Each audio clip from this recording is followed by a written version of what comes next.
ingin lihat yang lebih real, yang paling real di sekitar kita ini gunung api aja.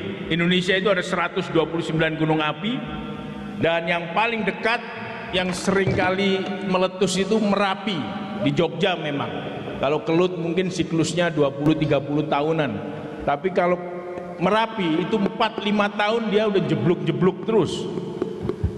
Begitu Merapi jeblok, hancur di sekitarnya. Pasti itu. Setelah itu 4 tahun, 5 tahun orang nanam tumbuh-tumbuhan apa segala macam. Setelah itu jeblok lagi, hancur lagi. Begitu terus menerus. Itu paling dekat gitu. Jadi itu skala kecil 4 tahun, 5 tahun. Ada yang skalanya jutaan tahun bumi itu. Jadi seperti misalnya pernah dengar ada dinosaurus hidup di bumi ini, setelah itu punah semua. Karena apa? Teori yang paling umum dianut adalah secara geologi adalah adanya meteor yang jatuh membentur bumi, dar kayak gitu. Setelah itu hampir seluruhan permukaan bumi, kemudian timbul perubahan iklim, ada tektonik besar-besaran, binatang-binatang sebesar dinosaurus punah semua, mati semua. Setelah itu muncul lagi. Dan yang paling dekat dengan kita misalnya Danau Toba. Pernah dengar Toba itu meletus besar? Ya, itu sekitar yang paling akhir 70.000 tahun yang lalu Toba itu meletus besar. Dan tentunya manusia sudah ada pada waktu itu 70.000 tahun yang lalu. Setelah itu hancur, hampir sekitar 95% populasi di bumi ini manusia hilang. Karena apa? Sangat kuat kehancuran waktu itu. Setelah itu ada lagi manusia.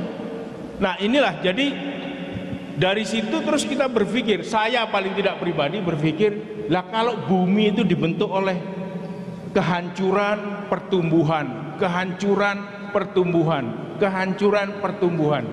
Sementara manusia itu adalah bagian dari ekosistem bumi. Jadi manusia itu perkara dia mulai munculnya kapan, tetapi yang jelas kita ini bagian dari bumi. Kalau kita ikut bumi berkembang, teknologi makin maju, kita menyiasati bumi, setelah itu dihancurkan sama sekali, hilang. Setelah itu ada lagi, setelah itu dihancurkan lagi, ada lagi. Mestinya sih manusia dan produk dari manusia sendiri itu juga ikut dalam siklus bumi tersebut. Nah inilah yang membuat pikiran saya jadi gatel sekitar 10 tahun terakhir ini. Kenapa ya kok di dalam budaya saya ngobrol sama kawan-kawan kok hanya mengenal satu saja, linearisme. Jadi zaman dulu itu purba, zaman sekarang itu modern. Padahal kalau di geologi purba, modern, hancur. Purba, modern, hancur. Purba, modern, hancur. Ada yang modernnya nggak sampai modern banget gitu, dihancurin, terus dari situ dihancurin sedikit, terus naik lagi, dihancurin sedikit, naik lagi. Dan itu juga tercermin dalam teori evolusi sebenarnya. Perubahan secara lambat dari evolusi, perubahan secara lambat yang dipunctuation, jadi yang digedor oleh revolusi-revolusi. Jadi digedor oleh sesuatu yang dihancurkan, tapi yang selamat itu akan terus. Tapi sebenarnya lebih dari itu mengakui adanya pertumbuhan kehancuran, pertumbuhan kehancuran ya, sedemikian rupa. Nah pada waktu hancur, kayak misalnya orang mengatakan komodo itu turunan langsung dinosaurus, orang mengatakan kayak gitu. Itu artinya dia nggak berkembang terlalu jauh, tetapi selebihnya sehingga jadi burung, jadi mamalia dan sebagainya, itu ada yang berkembang jauh, ada yang tetap evolusinya. Jadi seperti itu. Seperti juga di dalam komunitas budaya, saya agak lancang masuk ke situ. Kita masih punya budaya orang-orang di Banten apa Mbak?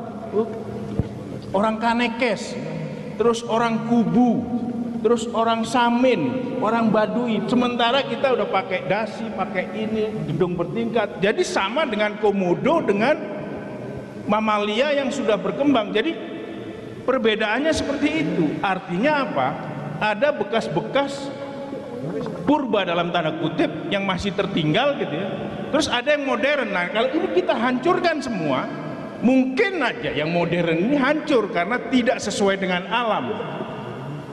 Yang berkembang dengan bagus adalah sesuai dengan alam, misalnya kayak gitu. Jadi dari sinilah kemungkinan besar saya lihat kok ada yang aneh ya di budaya itu. Kok cuma nganggap purba sama modern. Kalau saya lihat mungkin dulu itu ada purba, modern, purba 1, modern 1 dihancurin. Purba 2, modern 2 dihancurin. Purba 3, modern 3 dihancurin. Karena bumi seperti itu. Mosok manusia nggak seperti itu. Pembicaraan tentang katastrofi bumi itu pembicaraan yang sangat umum di khasanah geologi. Saya dididik secara formal sebagai ahli geologi. Saya bekerja sebagai geologis. Sampai sekarang sudah 32 tahun bekerja sebagai geologis atau ahli geologi. Kerjaan saya sehari-hari geologi. Dan kalau bicara soal katastrofi, itu di bumi itu biasa sekali terjadi katastrofi. Dan dengan katastrofi itu kita belajar tentang bagaimana bumi dibentuk. Jadi kalau di situ disebutkan geologi dan katastrofi purba di Indonesia, coba dimainkan di situ, nanti kita akan bisa lihat hubungannya. Kenapa kok tiba-tiba orang geologi kayak saya itu bicara soal sesuatu yang terkait dengan budaya?